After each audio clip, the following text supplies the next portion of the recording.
presente vídeo corresponde al contenido de la versión presencial del 12 de abril de 2023 del curso de Historia de España en el Centro de Mayores Casa del Reloj del Distrito de Arganzuela, en Madrid. En esta sesión vamos a repasar el siglo XVII en los reinos hispánicos, época de decadencia durante los reinados de los llamados Austrias menores, Felipe III, Felipe IV y Carlos II, que no fue ni total, ni inmediata, ni uniforme. En plena guerra de los 30 años, conflicto generalizado en toda Europa, en torno a 1640 se producen las rebeliones internas de Cataluña, Portugal y Andalucía, cuyos efectos marcarán las décadas siguientes e incluso se prolongarán, en algunos casos, hasta nuestros días. Paso a paso. Vamos a ello.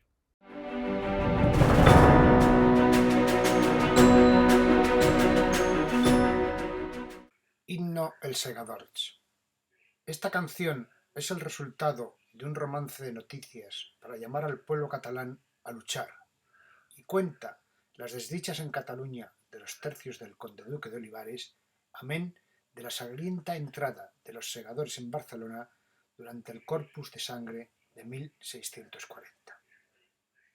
La actual letra del himno fue reescrita por Emilio Guayavent en 1899.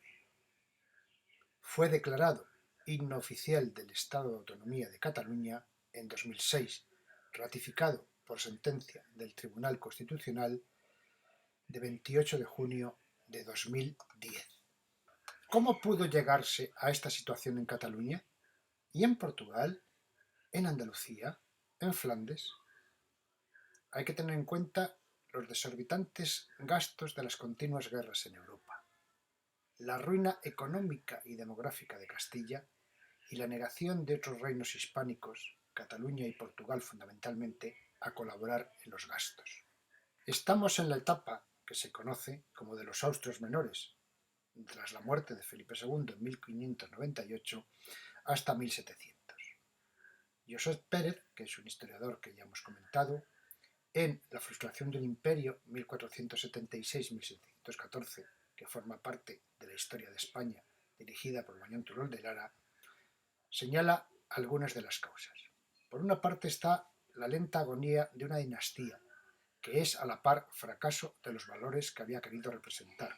Recuerden que fundamentalmente la unidad religiosa. La decadencia no fue ni total, ni inmediata, ni uniforme.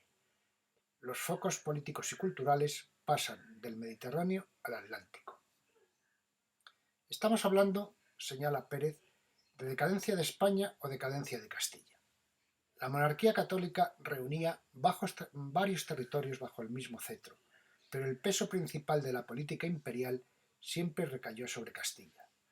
Los demás reinos y señoríos no fueron casi afectados ni interesados, protegidos por sus fueros. Lograron situarse más o menos al margen de las contiendas ideológicas y militares. Durante el siglo XVII, la monarquía intentó renovarse, haciendo que aquellos territorios participasen más en los gastos y en la defensa común. El intento venía tarde y fracasó. Los tres reyes y la regente María de Austria, madre de Carlos II, dejaron el poder en manos de los validos. Entre ellos destacó Gaspar de Guzmán, conde duque de Olivares, que gobierna de 1621 a 1643, más de 20 años. Cánovas del Castillo, a fines del siglo XIX, le reivindicó como un hombre de estado de amplias miras, dinámico, reformista y hostil a las oligarquías tradicionales. La crisis de los años 40, Revolución Catalana, independencia portuguesa, separatismo andaluz, que estuvo a punto de hundir la monarquía, fue consecuencia directa de las guerras europeas, Francia y Flandes, que terminarán perdiéndose. John Eliot, un historiador británico que ha escrito un libro fundamental, La España Imperial, 1469-1716, señala la despoblación de Castilla como una de las causas de la decadencia. Castilla, ya hemos dicho, que soportaba el peso del imperio, pero la economía de Castilla da muestras de estancamiento y regresión. Las 11 ciudades que ven en el gráfico, que presentan descenso de población, pertenecen a la mitad norte, la región más afectada por la guerra con los Países Bajos y la piratería en el Golfo de Vizcaya. Castilla no tenía capacidad de producir el grano que necesitaba. Se importaba de Europa y los pueblos quedaron desiertos. La agricultura languidecía y la economía estaba estancada. Por otra parte, la gran epidemia de peste en 1599-1600 redujo en un abrir y cerrar de ojos el 15% de la población.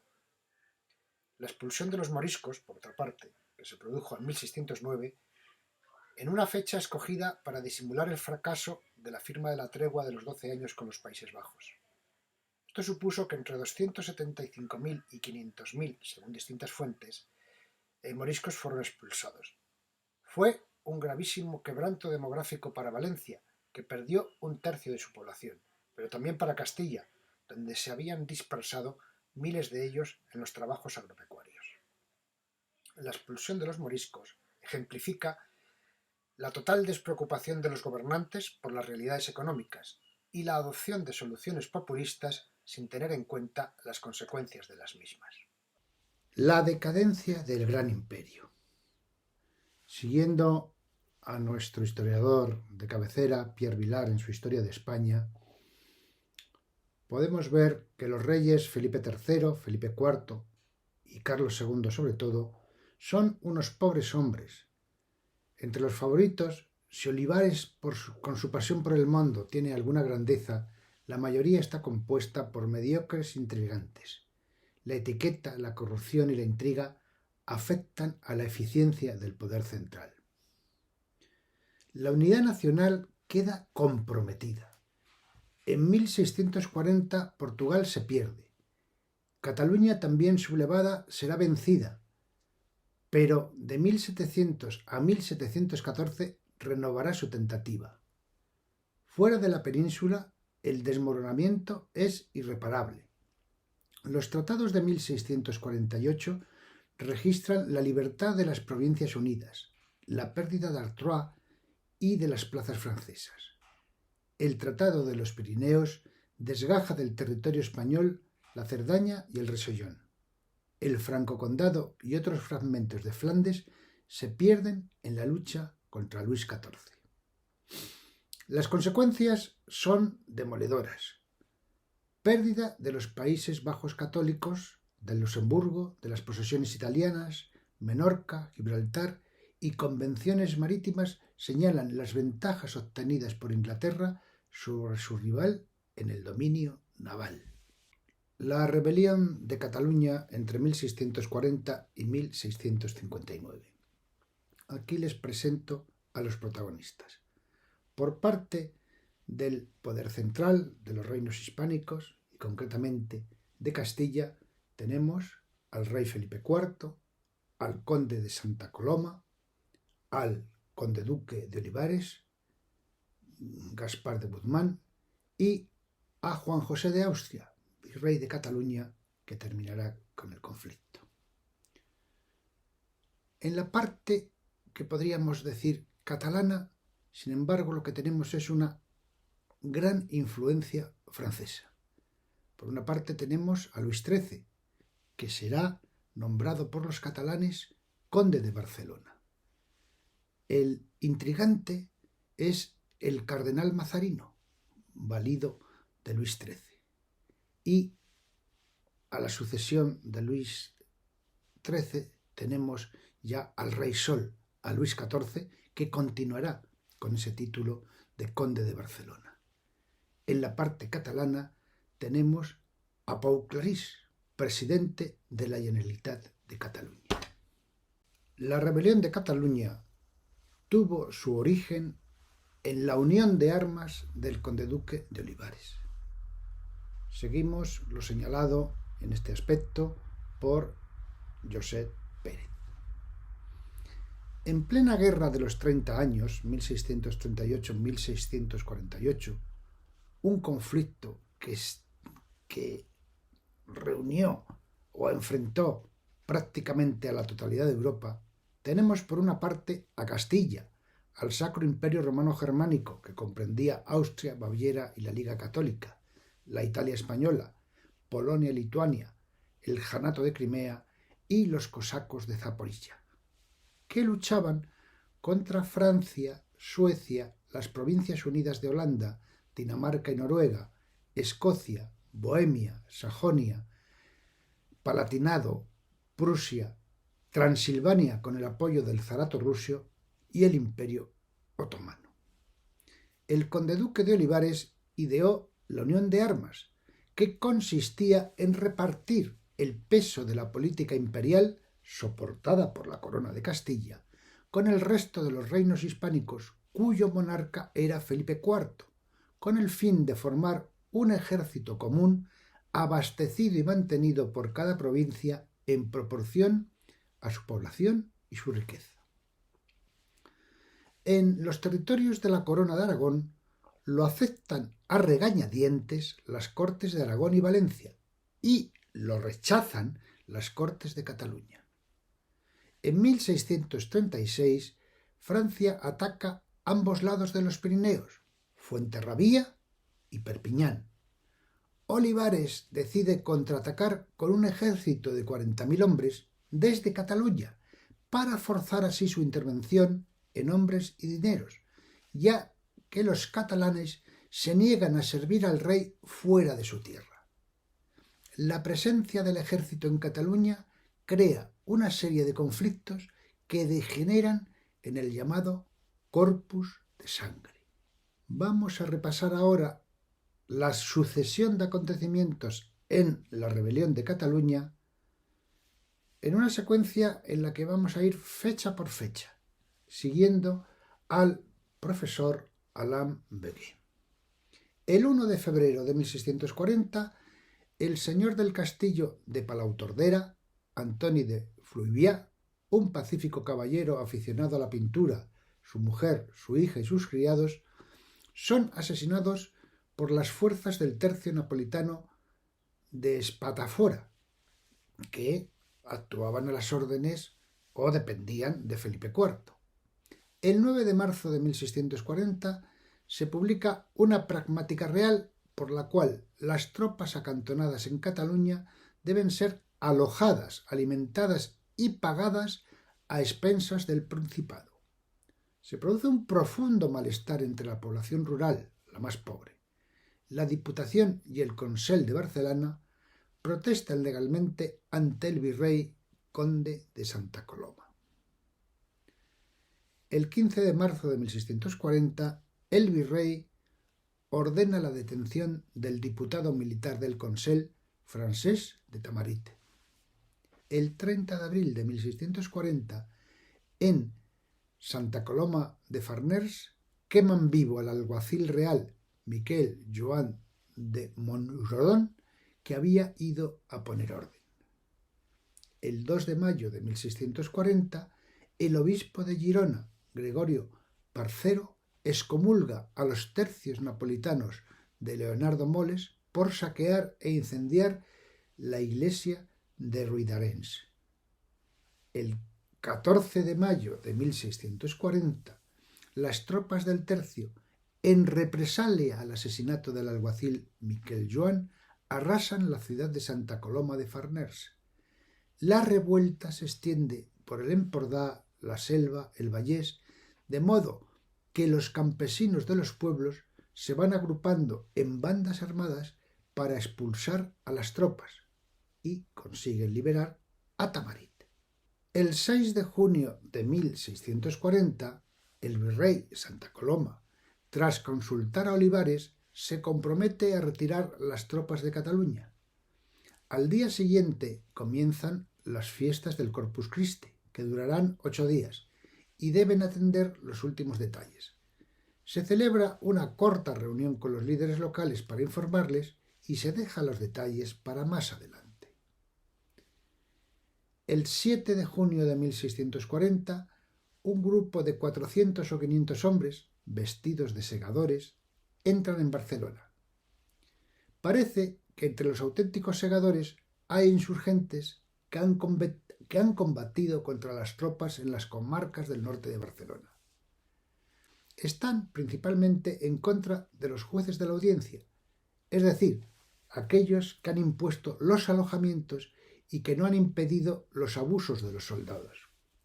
Se producen una serie de altercados y de hechos sangrientos. El virrey huye de la fortaleza de Montjuïc, pero es alcanzado y asesinado. Le requisan unas cartas de Felipe IV y de Olivares en las que le ordenaban permitir la sublevación para luego reprimirla y suprimir los fueros. El 9 de junio de 1640, el caudillo de esta revuelta, Corpus de Sangre, es Rafael Goday, del Prat de Llobregat, un delincuente común escapado de la cárcel el 22 de mayo anterior, cuando fue liberado Tamarit. Junto con Goday se infiltran, camuflados de segadores, grupos de agitadores, singularmente del delta del Llobregat, pero también de otros lugares. Está demostrado que ninguno de los segadores llevaba hoz. Los auténticos segadores iban a Barcelona a disfrutar de un día de fiesta, por lo cual no parece indicado que llevaran herramientas de trabajo. Todos los muertos, unos 20, lo fueron por arma blanca o arma corta, si bien hay indicios que hacen suponer que los diputados y consellers estaban en connivencia con los rebeldes. Se carece de una clara evidencia. El 10 de junio de 1640, el alzamiento, extendido por todo el Principado, encuentra soporte entre los campesinos y también entre la burguesía urbana, descontenta por la presión fiscal que impone Madrid, y se dirige no solo contra los soldados y los funcionarios reales, sino también contra la propiedad señorial favorable al sistema que quiere establecer el conde-duque de Olivares. La Guerra dels Segadors, 1640-1652, que así se conoce históricamente este alzamiento, coge de esta manera un sentido de afirmación de la soberanía nacional catalana, coincidente con la revuelta de Portugal, de la cual saldrá la independencia de aquella nación. En el verano de 1640, Felipe IV manda un ejército de 40.000 hombres al mando del marqués de Vélez para restaurar el orden. En otoño entran en territorio catalán. Los abusos y matanzas que provocan radicalizan a los nacionalistas catalanes. En octubre de 1640, Pau Clarís, presidente de la Generalitat de Cataluña, busca ayuda francesa. Su sobrino, Francesc de Villaplana, negocia en su nombre. Acceden a pagar un ejército francés de 3.000 hombres que Francia enviará a Cataluña y se les permite usar los puertos. El 16 de enero de 1641, la Corte sin brazos de Cataluña se proclama la República y se pone bajo el amparo de Luis XIII, rey de Francia, nombrándolo conde de Barcelona. El 26 de enero de 1641, el ejército franco-catalán derrota a las tropas de Felipe IV en la batalla de Montjuïc. Año 1644. Las tropas de Felipe IV conquistan Lérida. En Cataluña se inicia a la vez una guerra civil.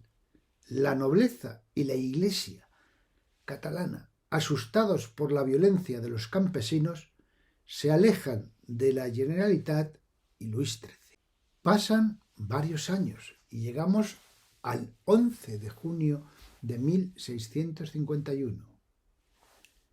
Llega Juan José de Austria, hermano bastardo del rey, que por entonces era virrey de Sicilia. Llega al Principado de Cataluña desembarcando en Tarragona. Entre agosto y octubre de 1651, las tropas de Juan José de Austria sitiaron Barcelona. Pasado el invierno y durante la primavera de 1652, que se había producido en la ciudad peste y hambre, la resistencia de la ciudad se fue haciendo insostenible.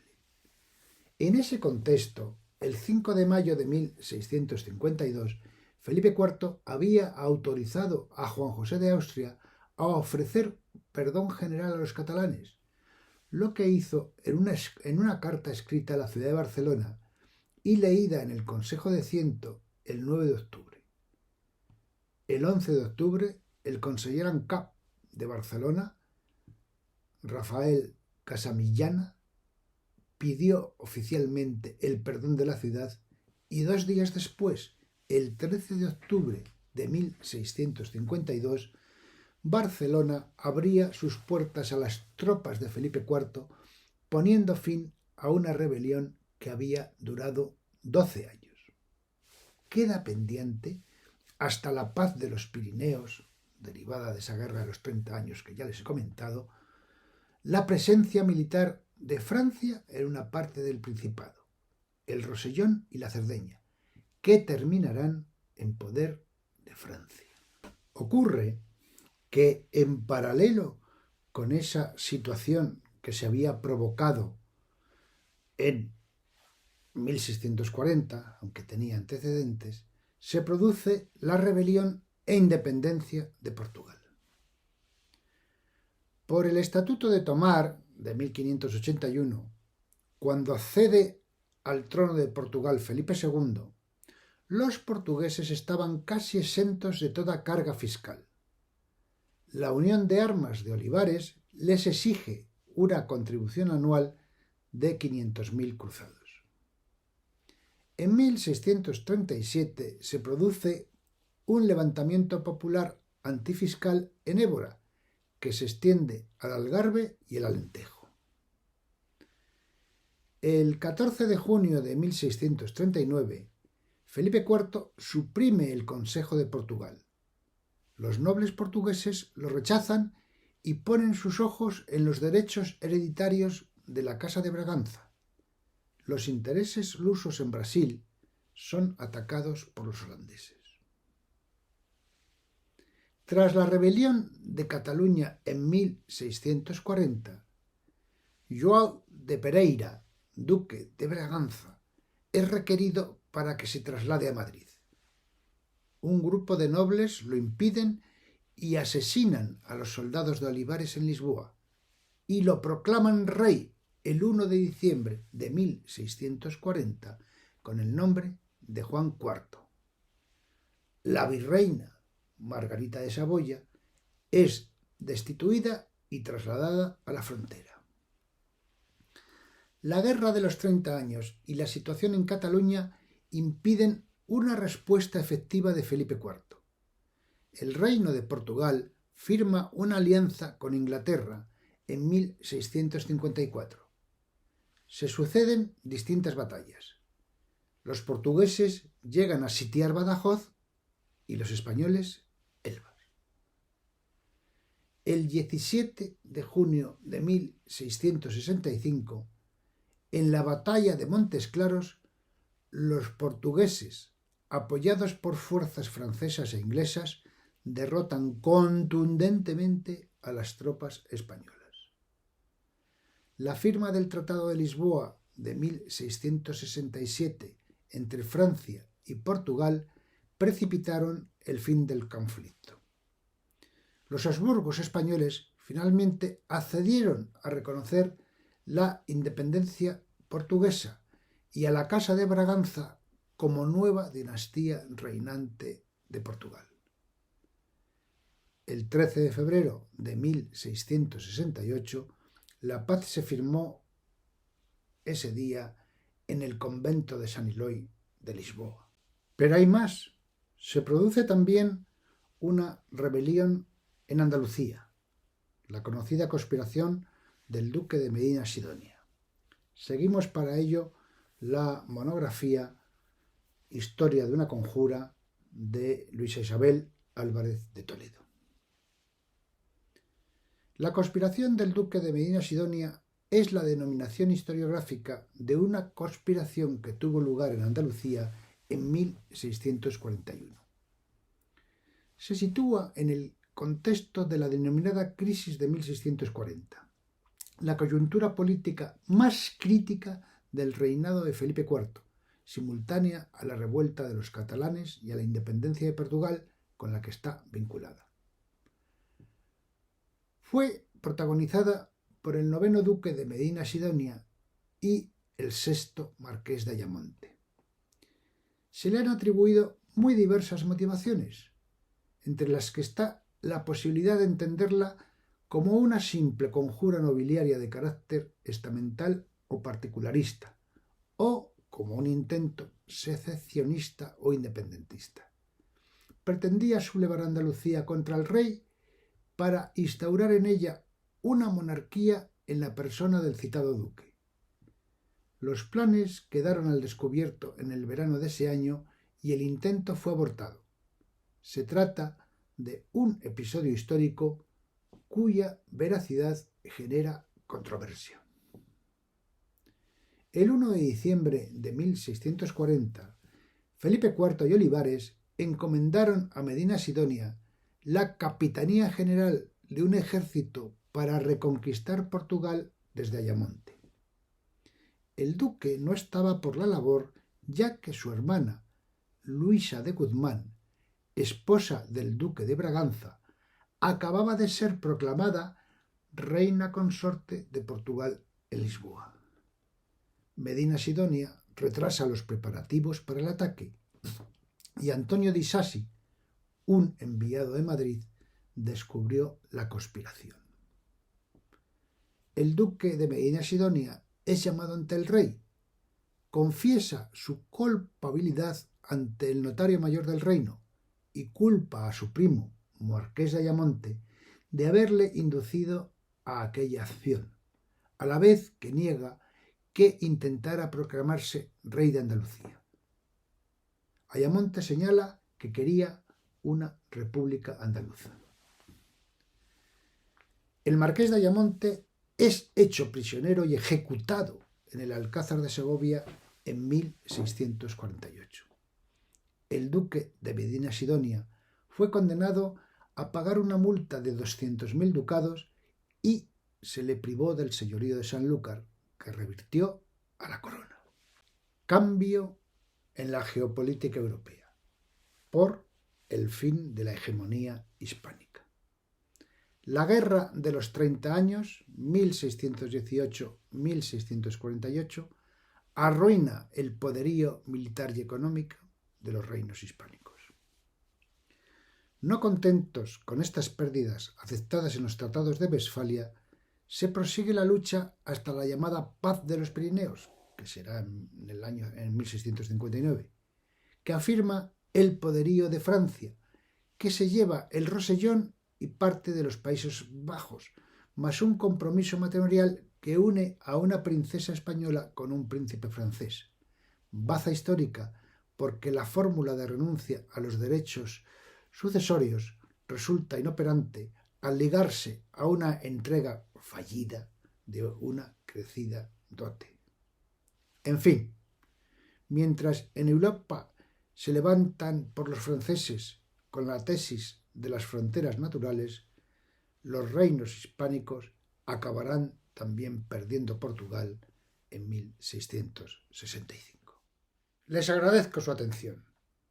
Hemos repasado los procesos turbulentos del siglo XVII que fragmentaron las posesiones de la corona hispánica y terminaron con la hegemonía de Castilla.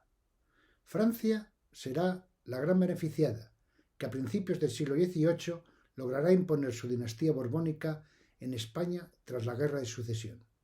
Ese será precisamente la materia a la que dedicaremos la próxima sesión. Esperando poder contar de nuevo con ustedes, les ruego que se cuiden, que nos cuidemos.